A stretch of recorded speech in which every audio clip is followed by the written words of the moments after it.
Trojizbový tehlový byt s lóžiou o výmere 75 m2 sa nachádza v okrajovej časti obce Hliník nad Hronom na Majerskej ulici.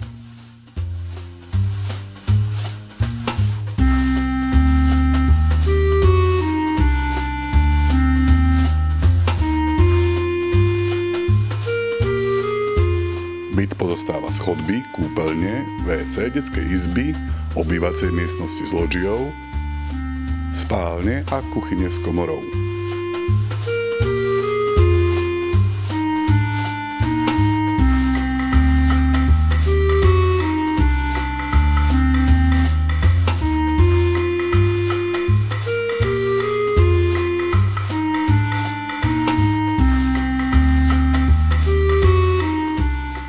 Byt prešiel čiastočnou rekonštrukciou. Má plastové okná, novú kúpeľňu, vstupné dvere a čiastočne zrekonštruované rozvody elektrickej energie. K bytu prináleží jedna murovaná pivnica.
Bytový dom má zrekonštruovanú strechu a vchod.